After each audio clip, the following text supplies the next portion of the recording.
Your team just added its 67th AI tool, and also your 67th security blind spot. The good news? The Vanta agent works like a GRC engineer in the background, finding every app your team uses, scoring the risk, and drafting fixes for you. Vanta is the platform used by over 16,000 fast-moving companies like Ramp, Cursor, and Harvey, who are shaping the future with AI and staying ahead of AI risk. Get started at vanta.com. Hello, and welcome to the Multi-Story Thinking Podcast. This is a special Clerkenwheels series, a set of conversations that sit at the intersection of design, movement, inclusion, and collective action. Clerkenwheels is a multi-day cycle ride that brings together designers, thinkers, educators, and allies to raise funds and awareness for United in Design, supporting outreach programs to help open up the built environment professions to people from underrepresented backgrounds. Along with my friend Tom Bourne, we're riding from the University of Plymouth to Clerkenwell Design Week from the 15th to the 19th of May. But Clerkenwheels is about more than cycling. It's about who gets to participate, whose voices are heard, and how we design systems, spaces and cultures that are genuinely more inclusive. Across this series we'll be speaking with people who are supporting the ride, hosting stop-offs, sponsoring the event, riding alongside us, or simply sharing ideas that challenge how we think about design, access and impact. You don't need to be a cyclist to be part of the conversation, just curious, thoughtful and open to change. So whether you're listening as a designer, educator, business leader, student or supporter, welcome.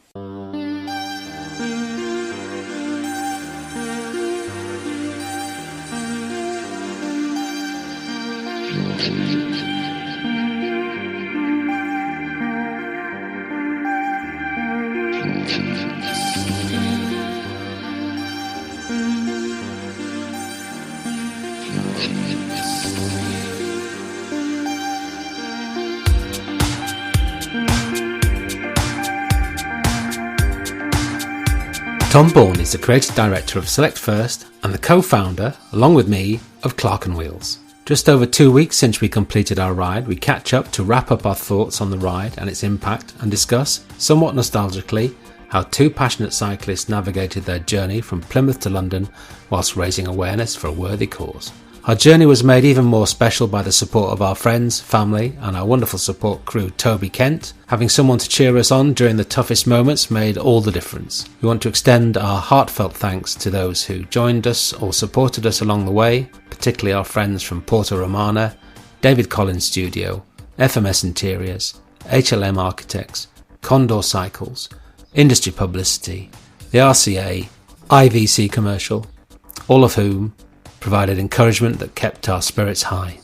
In this episode we discover the joys, challenges and unforgettable moments that made this adventure memorable, the camaraderie of a team and the joy of sharing stories with locals we met along the way, the importance of a cross-industry approach to tackle diversity and inclusion, and, if you want to know the secret of Tom's hill climbing skills, take a look at his rear cassette.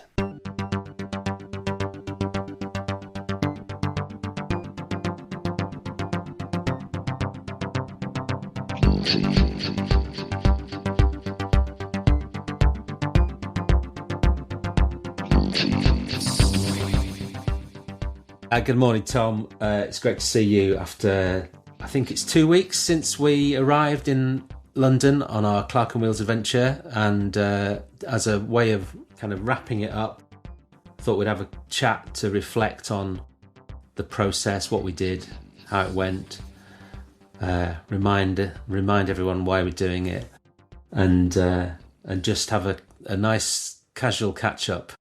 Right. How have you been since we had to put our bikes back into storage? Okay, I mean, it's certainly back to reality with a bump. Walking the door at home. It's just, usual greetings and to crack on with normal life. But I think it was just a great experience all around, wasn't it?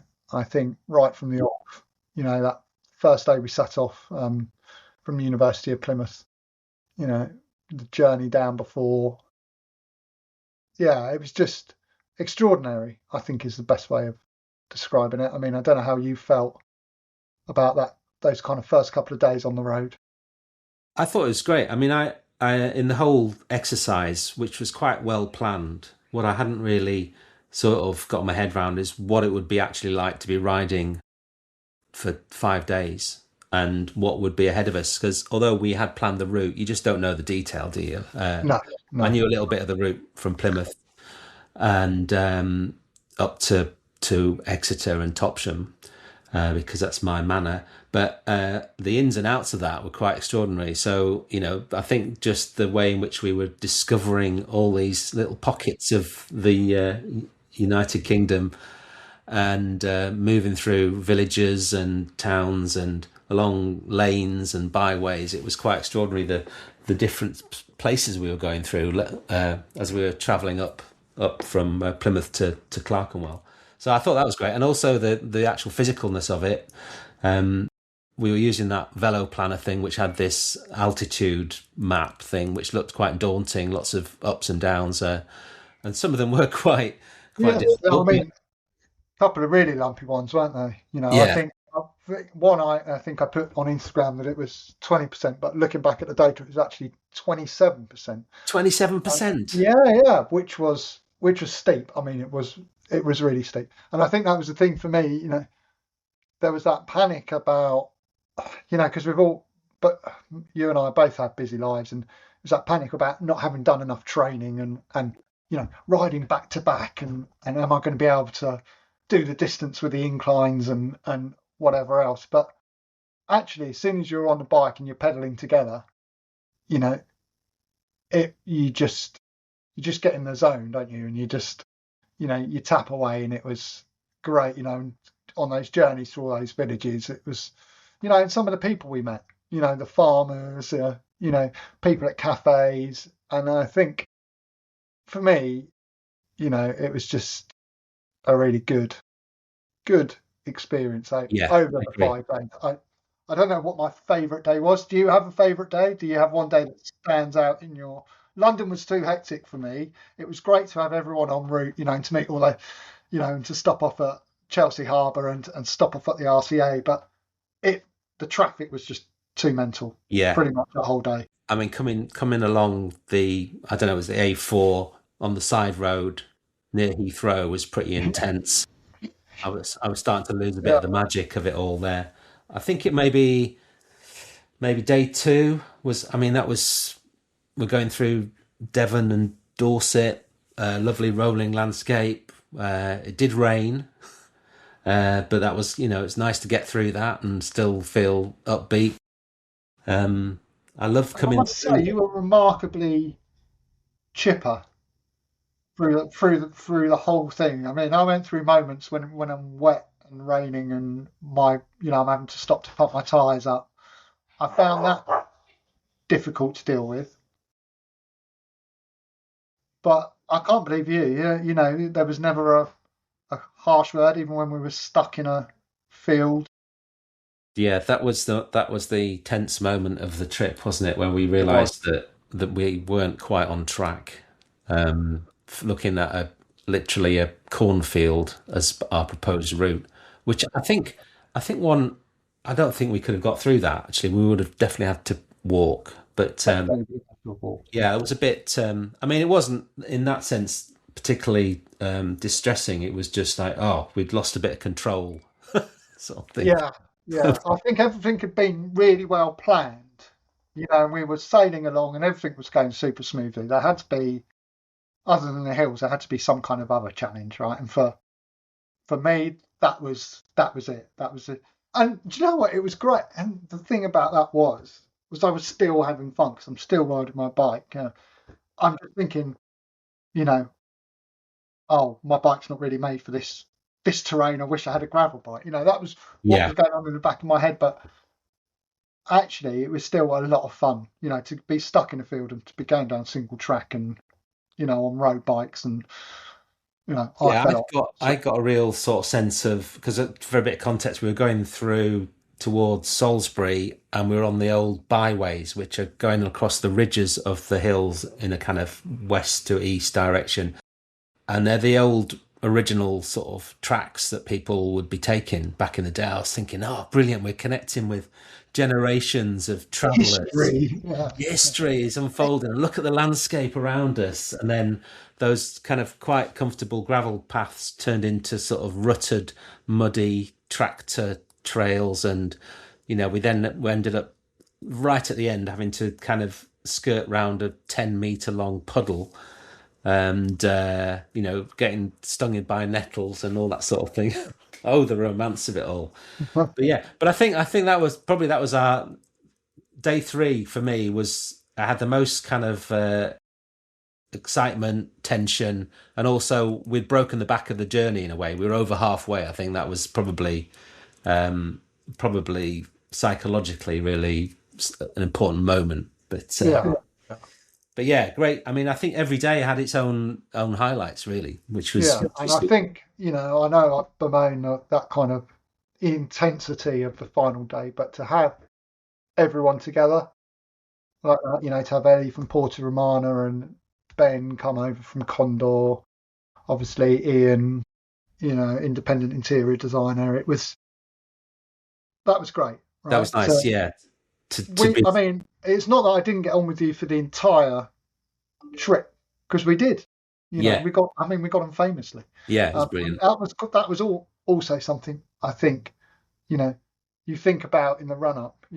I've never ridden with you before, had I? No, that's the thing. We had a few beers together and a couple of meals and that kind of thing, but we never actually spent that intensity of time together. Cycling together is quite. I mean, it's you have to have some sort of compatibility, both physically and also personality-wise as well, to cope with that, don't you? Because cycling together, closely together, we weren't doing that all the time, but in a pair where you've got to look out for each other, and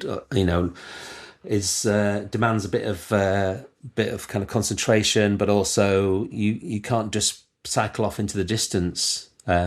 Although you did do that a couple of times, but that was only when we needed to get quickly through. So. I was getting towards the end of the day, and I'm like, or the weather was against us, or traffic wasn't. We were on a mission to get home in those. Yeah, just got to put the hammer down and go. Also up hills. I mean, I struggled to maintain the same velocity as you did going up. Well, I think we by and large put that down to gearing, didn't we? I was quite pleased to see that, actually, because your gear ratios are much more suited for uphill. So I discovered. They are, yeah. A much bigger rear cassette, which you probably noticed on day 4. That's it. I thought, what the hell is that? That's massive. Yeah. So that made me feel a bit better. Although I do think I was carrying a few extra kilos, but that's down to my lifestyle choices. But it was all good fun. And I think coming in at the end and having our support man Toby waiting for us, which was brilliant. I mean, that made the difference, having him driving all the gear and being available. Not that he was there. We would meet him once a day, wouldn't we, halfway through? But that was really great, having that support, which we need to thank Toby for, and your crew team. Down at Select First, I think we owe them a debt of gratitude, because that was a real help. I think with things like bringing a pump, even Gold Hill that we rode up. I think having him there, capturing the moment, as it were. Exactly. Yes, all helped for the sense of the gram. Yeah, for the gram, and also that sense of a team. It felt like we were a team. Yeah, it did. And it never felt like three's a crowd. Yeah, even in the evenings over pizza and a beer, or tie and a beer. It never felt like three's a crowd. So yeah. It was. I think that was an essential part of the way in which it gelled. So just kind of to remind everyone why we were doing it, we were raising money for United in Design, which is a charity that supports outreach and internships, trying to create a more diverse and inclusive design industry. So that was the reason. Well, not the reason why we were doing it, but it was the kind of goal was to raise the money. And rocking up in London, Clerkenwell Design, we then had the panel discussion at the Ready showroom, discussing issues around diversity. So there was a strong kind of rationale for why we were doing it, over and above just wanting to get on our bikes. But part of the joy of it, I suppose, once we started thinking about doing this, we were joined by our kind of supporters, if you like, in Porto Romano, David Collins' studio, and things started to evolve in a way which we couldn't really have anticipated, I think, in terms of what happened and who was doing what, and the support they gave us was really invaluable, not just financially, if you like, but also psychologically, that we had something to aim at. I think, and when we first came up with the idea, it was one of those ideas you just have in a moment, and then you do your early stage planning, and then we knew we wanted to partner with UID, but actually up until David Collins' studio, Porto Romano came on board, FMS Interiors, it's always a will we, won't we sort of thing. As soon as Porto Romano and DCS were we're fully in on this, it's going to be great, that was it. We were away, weren't we? We're up and running, and it gave you that boost and that incentive you needed to kind of go through, working out all the logistics and departure events and finish events and all this kind of the bits you probably don't think about when you have that initial idea. The initial idea is two guys on a bike just having a laugh and raising some money. That in itself seemed like quite an easy thing to organise. The cycling, it was all the other logistics of that, and we did have, as you say, we had that kind of grand depart supported by HLM Architects, Kay Hansen in Plymouth. We ended up at the Ready showroom in Clerkenwell. On day 4, we stopped off at Porto Romano, and that was really fantastic because we had wasn't that fantastic reception, right? I rode into you slightly ahead. I think because the reason for that was because we're on a busy bit of road. I just wanted to get off it as soon as I can. Yeah. So I came in slightly ahead, and I just really wasn't expecting everyone from Porto Romano to be standing outside from their workshop. It's an incredible space. And they were all just standing out there and all cheering, and I felt myself welling up, and that was a really great moment. But that was on the back of that afternoon when it absolutely pissed down, and we were soaking wet, and we were thinking, right, we got to get in. And I thought we had another 20 minutes to go. I lost track of where we were. Like you say, we came around the corner and suddenly they were there cheering their heads off. It was brilliant. Yeah, it was brilliant. And then we stood around for the next hour in our slightly soggy Lycra, didn't we? While we had a tour around. But it was great to meet Sarah, who hand finished, the Condor bike, which is still up for raffle now. And actually, I keep getting notifications every day about people buying more tickets. So that can be done via the website, Clerkenwheels.com. To meet Sarah and have that conversation, and to look at that book with all her finishes in, and her explaining that she has to put everything down this way because it's a really experimental process and trial and error. It was just to walk around that space and to see all those people, the amount of kind of craft and hand touched was just pretty extraordinary. I think that was a unique experience. I think from a designer's perspective, you often, very rarely get to see behind the scenes of how things are made, and that's why we all like a factory visit. We've been to the IBC factories in Belgium, and it's like, oh my God, look how this is made, and then to see those items which are literally handcrafted. There's manufactured components that are hand finished, and so everyone's unique and everyone's got a different skill set in there, and it's like a real workshop of ideas, and you kind of forget that that's going on in the background when you see a light or a piece of furniture in a showroom, that the hours that have gone into not just finishing the product but also developing the process, because they were really what was interesting with Porto Romano is they were combining those hand-finished skills along with some pretty high-tech mold making and prototyping, digital printing, to be able to get the actual design worked out and then printing it to the scale they wanted to, and then creating the mold. And, so that combination of craft and technology was really evident, and just the passion and the love for it as well. Everyone was just really into what they were doing, and to have that as that day 4, where we're almost done, was a real boost, I think, to the journey. Yeah, I agree.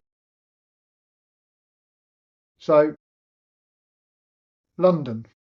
So we, as you say, that was obviously the finish. We had the panel talk. I thought that was, after 4 days, 5 days in the saddle, it was a great end to the event, wasn't it? I think that running we had was fantastic. Everyone was standing outside with Julian Webster, industry publicity, really had a thankless task, kind of keeping us two in check, hadn't she? And she did an amazing job putting that all together. And then to have the support of FMS Interiors stuff up, like, I was so excited about that beer at the end of that last day. That I think that it's those little things that keep you going, isn't it? Yeah. You set yourself a little. When I get to the end, I'll treat yourself. Yeah, treat myself, and I certainly treat myself to 3 or 4 cans, I think. Yeah. I think the thing about that day, it sort of brought together all the people that were involved. So there was the kind of, the academic input from the Royal College guys. Obviously, I'm coming up from Plymouth Uni. We had the industry, the, Porto Romano, David Collins.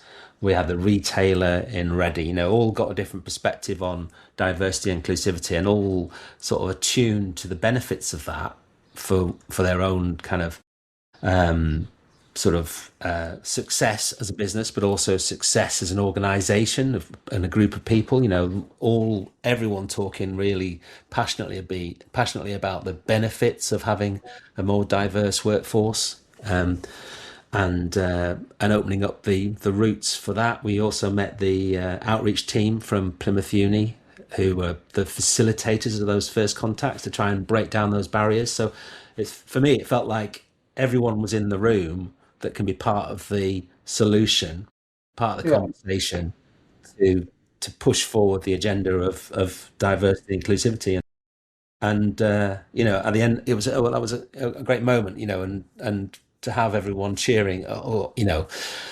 It's always great when someone's cheering you, I think. It's never a bad thing, is it? But, No, thanks to Grant for moderating that, Grant Gibson.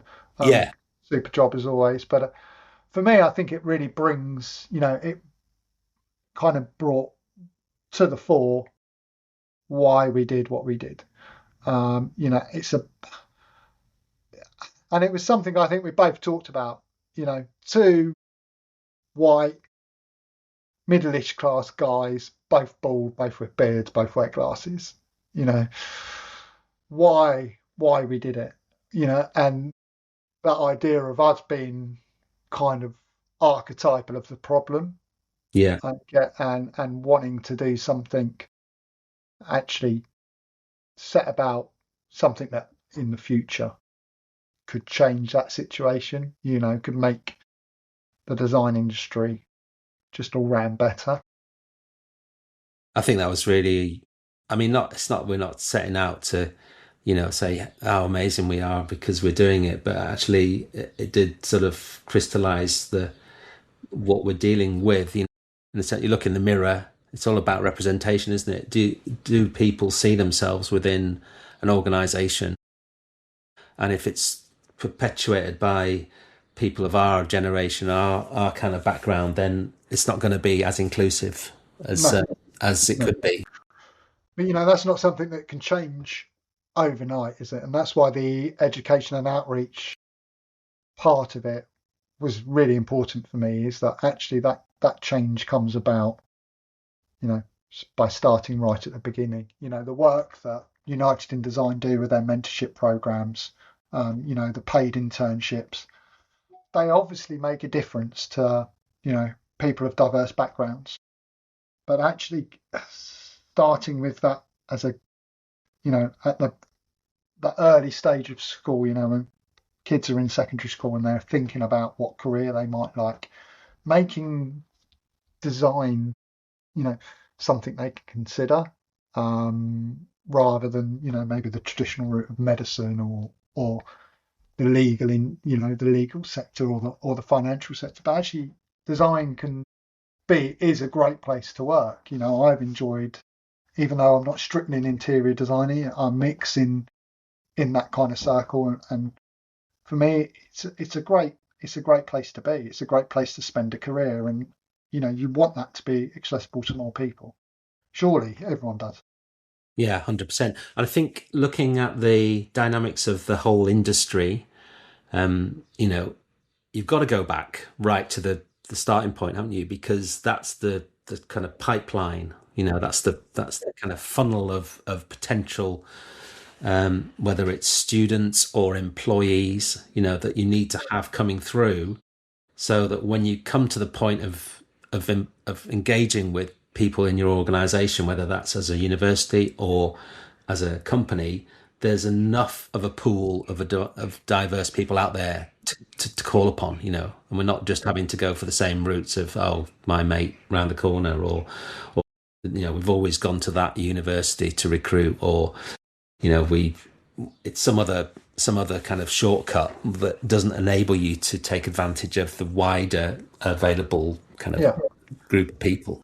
And I think that really came across in the panel discussion, when Emily was chatting, and so she's head of people at David Collins Studio, how important that is to businesses as well, having that diversity in your business. It's fresh perspectives, it's different approaches. So I think that was something I took away. Definitely, yeah. And I think in a way it's about trying to galvanize all these different parts of the industry along some shared direction. There's too much of this going on in isolation, I think. That's what I've discovered. And it's often difficult for individual companies to join the dots. So I think particularly Ali Millam from Porto Romano was talking about the challenge of getting young people from colleges to come into the industry. They're not aware about it, or the colleges aren't geared up to respond at the right time of year, or there's some barriers. There's barriers everywhere, essentially, that we are trying to break down. Yeah.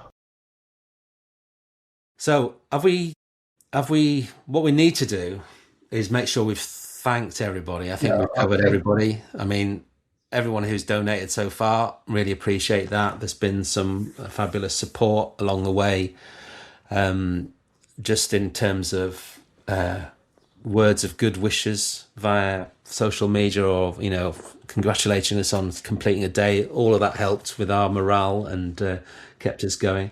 We mentioned briefly IVC. Of course, they were a key sponsor in the logistics, and your company Select First in the background obviously put a lot of time into that, and Toby Kent, of course, who joined us on the ride. FMS Interiors, drink sponsor for us. The drinks for the end. HLM, there's a lot of acronyms going on here. HLM and some of them I don't even know what they mean. But HLM, I don't even know. Yeah, it's a good question. This is another podcast episode. Another podcast. FMS stands for Furniture Management Services. Ah, there you go. So you do know what that one means. I know I have to Google it. So I tell you, best thing I reckon is just list them out. Then we know we've covered everyone off. So a huge shout to Julian, Industry Publicity, IVC, David Collins, HLM, David Collins Studio, Porto Romano, Condor Cycles. I mean, that bike, which you can win, I know I keep banging on about it, is flipping epic. It is unreal. I was like a kid when that went out.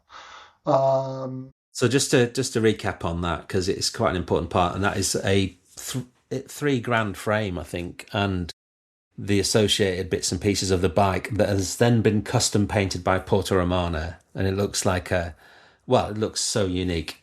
It's got that kind of gold kind of patination effect. It's got the logos on. It's one of Porto Romano's in-house finishes, isn't it? Yeah. But it's just the depth. It's kind of like this rich brown that looks just like really multi-layered. It is fantastic. But anyway, we're getting distracted from the list.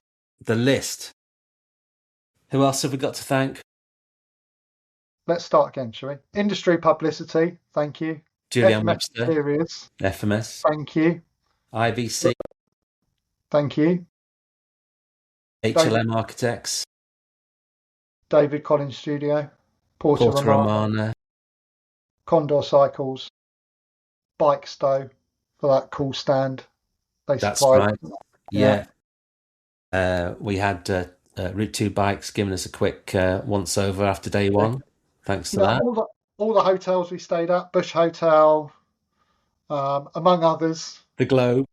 The Globe, the Merchant's House. Everyone was like super friendly and encouraging. So, that was really nice. Everyone knew we were on a charity ride.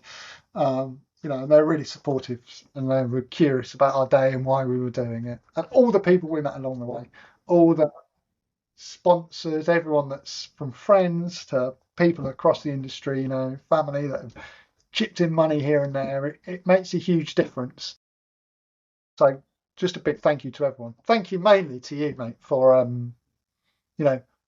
bringing it to life, I guess, because probably without you, it wouldn't have got off the ground. I think there's the importance to recognise that things are often easier when there's someone else involved. If it hadn't been your idea, this had never happened. Thankfully, we talked it through and committed to it. From that point, well, when we actually announced it to United in Design, we were sort of committed. Yeah. But you've put a lot of, it's going to be a mutual thank off here. I think you've put a lot of effort into the graphics, into the communication. We've done the podcasts, we've done the training, we've had a great lot of fun, and we've raised so far a reasonable chunk of money. We still want donations, of course. Yeah, of course. This thing's never going to end. We're a bit off our target, but not quite as far off as we would have been had we stuck to your original proposal. Yeah, I did suggest we should try and raise 100 grand, but that was early enthusiasm and excitement, and I really got to realise that it's quite difficult to raise money because there's so many. Understandable. There's so many people out there, so many charities, so many great causes, and everyone's strapped for cash these days. So whoever's put some money in, we really appreciate it. It's going to make a huge difference. I think for every £10 that we raise, we're opening up the opportunity for one person from a school to experience the potential of what the built environment can offer as a career choice. So the more we can do, the wider it's going to go. Every pound helps. Yeah, and I think we should also say thanks to Aman at United in Design. Yeah. She's kind of running that charity. Running the United in Design end, yeah. And also we've got Sophie Ashby and Alex Dawley, who are the kind of figureheads. They've been great in supporting the whole exercise. All round, great sort of positivity from everybody, which is really encouraging. Yeah. What about our families? Got to thank the families. We have got to thank the families, and that's the first. Do you know what? That's the first time I've gone away for that extended length of time, longer than any business trip I've ever been on, which is perhaps more justifiable. This is the only way I think in the future I have of doing things. If I can tie it into some kind of charity rights initiative, I might get away with it. But no. So I miss my kids greatly. So it was lovely to come home. Yeah, we must acknowledge that kind of support from the people that we left behind. Yeah, and me, after work getting on the turbo trainer and not being around, be as helpful as I always am every evening.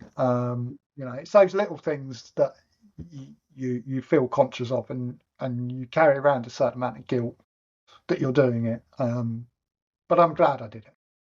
Well, it was quite possibly one of the best experiences I've had ever in terms of just doing something I like, love cycling, the idea of cycling together through landscape. It's just, I mean, it had everything, the evening of relaxing and catching up, the fear as you put your head around the curtain to see what the weather's doing.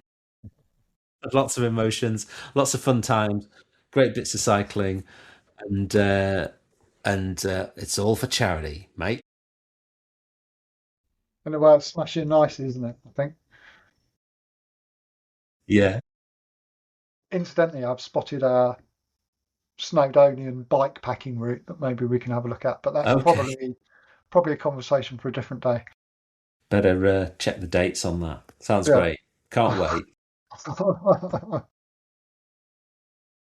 That sounds good. I think we've done it. Great.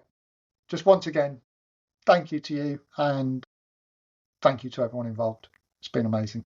Likewise, yeah, it was the experience of a lifetime in many ways. And I don't know. I just maybe try and do it again. We'll never recapture that moment, will we? But it was. I'd certainly like to do something different, similar, and keep those bike legs moving. Yeah. One person I've got I should mention, Miles Baker Clark, who runs Cycling Culture Club, which is kind of doing something very much similar in cycling, a completely different space, but related. Friend of mine. So his support was great, hooking us up with some people to speak to. That's true, actually. Yeah, in the game.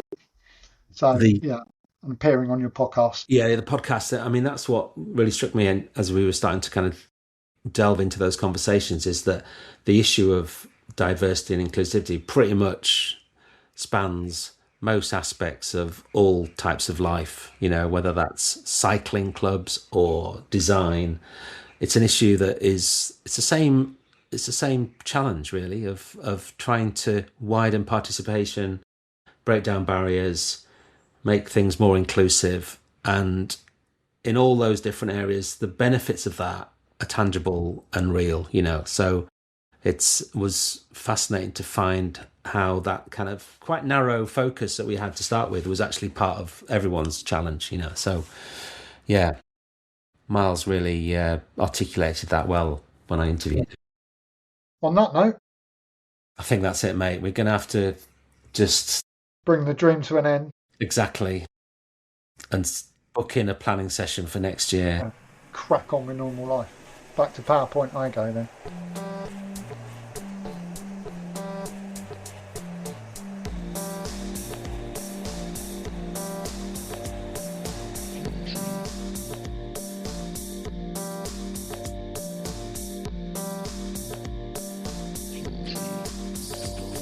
I'd like to thank Tom for taking the time to speak to me, and also for coming up with the idea and making the journey, both before we rode and particularly during our ride, so enjoyable.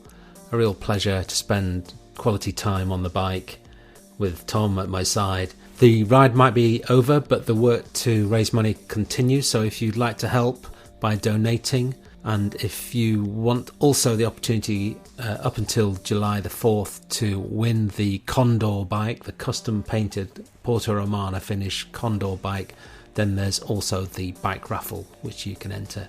All the money goes forward to United in Design to help support their outreach programs, and this is something that's going to be continuing over the next months and years, hopefully, in terms of getting better connections with school children, introducing them to the built environment, and helping to make the industry more diverse and inclusive.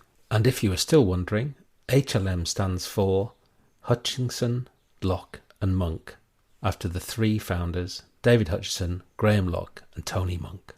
If you've enjoyed the conversation, you can find out more about the Clerkenwheels ride, the route, the people involved and how to support the project at clerkenwheels.com. You can get involved in lots of ways, by donating, sharing the story, or simply helping to amplify the message around inclusion and diversity in the built environment. You can also find links to United in Design, whose work this ride directly supports, helping to create clearer, fairer pathways into creative and spatial professions. I'd like to thank the team from United in Design for supporting our ride, Sophie Ashby and Alex Dawley, and behind the scenes, Eman Akbar, who's been working tirelessly to put things in place. Julianne Webster from Industry Publicity, who's helping us with the marketing and PR of our initiative. And Tom Bourne from Select First, my co-rider, for thinking up the idea, coming up with the name, and keeping me motivated whilst I try to do my training. If you found this episode valuable, please subscribe, share it with someone who might enjoy it, and help these conversations reach further afield. Thanks for listening. Bye for now.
So here we are at the end of day 3 of Clerkenwheels. We're at the Merchant's House Hotel in Salisbury. We've had an adventure of about 70k today. 70k. Across fields, along paths. It's been quite something today, but I thought it was a great opportunity just to sit down and reflect. The thing is, we're over halfway through our ride. Yeah. And we started off at the University of Plymouth. Great send-off. Yeah. From HLM Architects. HLM Architects. Kay Hansen, thank you for your support. Incredible. And we're trying to connect the outreach with the academic, with the industry, which is great. On to Topsham to Sherborne to Salisbury today. We've got a ride into Farnham where we're going to meet up with Porto Romano. Which I'm really excited about. That should be great. Yeah, we've been looking forward to that, haven't we? Yeah. Of course, they did the custom finished bikes supplied by Condor Cycles.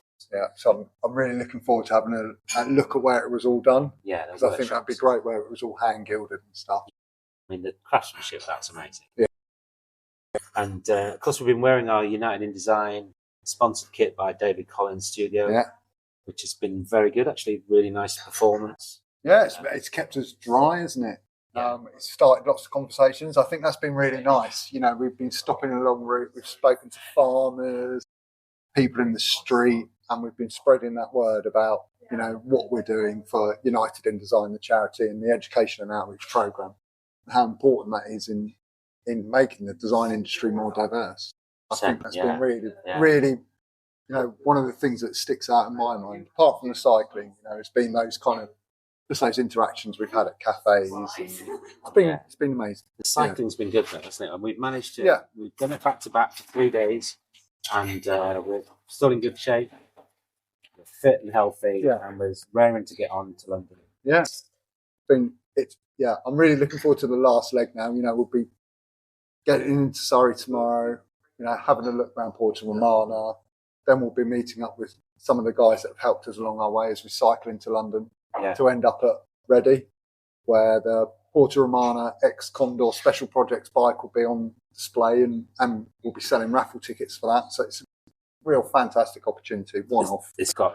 Incredible. And we're going to be so exciting. Supported by FMS Interiors, who putting on the drinks for that. So be a little bit of a party, a little bit of a celebration. Yeah, and then we mustn't forget the panel talk, must we? Because we brought together all these people that had a... Apparently I'm on the panel talk. I'm going to make sure I'm not exhausted. Plenty of gels, maybe. Nutrition has been really important, and you've done a great job in putting all that together. Yeah, we had, you know, OGT, those fabulous bars, which I know you've tasted. I love the lemon drizzle. Lemon drizzle was definitely the favourite. Yes. Yeah, and it's kept us going, isn't it? The whole thing. You need to. I was underestimated the importance of nutrition. Yeah. We've eaten quite a lot. We have eaten a lot, haven't we? We've eaten lots of food, lots of pasta. You know, we've just come away from a lovely Thai restaurant, you know, and it's been people all along this journey that have helped us with that. Seeing the different places. We've been through so many places as well. Different villages, towns. It's great. Yeah. And we couldn't have done it, you know, without the support of Select First, my team. You know, we've had Toby along with us. It's been fantastic. Julian is the absolute icon. Yeah. Brilliant. So all I can say really is I'm excited to get on the bike again tomorrow morning, nice and early. Yeah. So we get to Porto Romano at a good time. And we've raised so far over 1,600 quid. Yeah, about that. Yeah, sold some raffle tickets on the bikes. That's good. It's all, and obviously that will be going on. It's going to be at the Wow House in Chelsea. So we're really excited about the potential of that. So just as a kind of recap, every £10 that we raise gives the opportunity for one young student to engage in the industry. Yeah, and I think that's ultimately the point, isn't it? The education and outreach program is really about that. What appealed to me, I think, when we had our original discussions was it's about getting to the grassroots, you know, and making design something that is accessible to all. You know, people see it as something they can get into. Yeah, you know, it's not just a white middle class profession. You know, it should be available for everyone because that's how you make the industry better. That's how you make spaces better. How you make interiors. We need those diverse people, and we need to create these different diverse spaces. I keep going on about it. You know, it's the diverse culture out there. Your 3Ds, diverse, and diverse. That's the repetition, isn't it? It doesn't sound quite as good as it sounds, but it's all about it sort of opening up the industry and then, you know, creating better spaces for people. So, cheers. Here's to Clerkenwheels. And once again, thank you to everyone that's helped us along the way. You know, we really couldn't have done it without. Exactly. So cheers to them as well. Yeah. Cheers.